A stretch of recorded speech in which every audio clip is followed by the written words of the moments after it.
Ace Team are a bunch of wonderful weirdos from Chile who are responsible for brilliantly mad games Xenoclash, Rock of Ages, and Abyss Odyssey. Their new game is The Deadly Tower of Monsters, an isometric action RPG designed to look like a 70s sci-fi B-movie. They were aiming for so bad it's good, but they only got about halfway there. Want to make a big scary monster look even more menacing? Put it in a dome. Monster doesn't look scary enough already?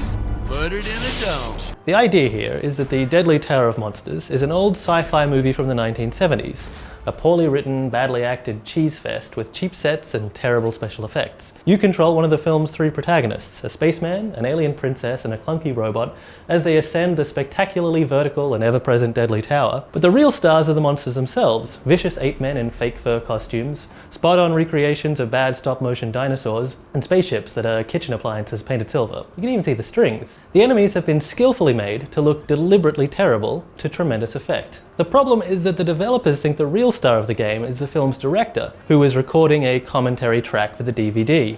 Remember DVDs? Remember commentary tracks? That's a kind of hot take we're dealing with here, trying to land zingers on a type of media that's now 20 years old. As you play the game, the director talks over the top of the action. He comments on the set, he comments on the cast and crew, he comments on the story. If you enjoy the visual joke of a boss creature being a puppy with a vacuum cleaner stuck in its head, wait until you hear director Dan Smith over-explain the concept to you. If you stick a puppy inside an old vacuum cleaner, wham! Instant monster!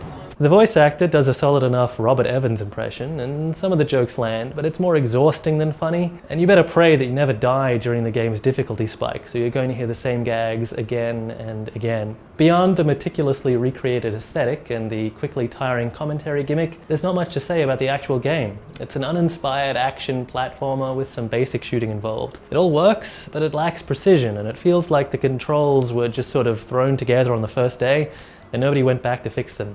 Diablo it ain't. One or two small touches remind you that the devs know their way around melee combat. Enemies and their attacks have a physical presence in the world, so they're just as much a danger to each other as they are to you. Watching a gorilla man leap down to bludgeon you with his club, only to accidentally bash his comrade into the arc of a flame-spitting statue, never gets old. And the fact that the tower itself extends both above and below you at all times, so at any moment you can leap off and go into a freefall, is a cool idea, even if it doesn't really have much impact on the moment-to-moment play. In the end, it all just feels a bit safe. A moldy old riff track about rubber alien costumes draped over a by-the-numbers action RPG. I can't help but feel that this is Ace Team selling out. I mean, have a look at their first commercial release, Xenoclash. There's more interesting stuff in that game's first 5 minutes than the entire running time of Deadly Tower. Here's Rock of Ages. It's completely deranged, but you couldn't accuse it of being boring. I don't want boring from Ace Team, and I definitely don't want safe. I want mad and vibrant, brilliant and terrible ideas desperately scrabbling to get out of the screen and do awful things in the real world. Alright, now I gotta wrap this up. I need some kind of movie industry one-liner here. 2 thumbs down? Wait, I've got it. The Deadly Tower of Monsters belongs on the cutting room floor. Nice.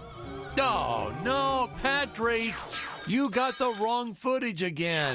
That character's not supposed to die in this scene.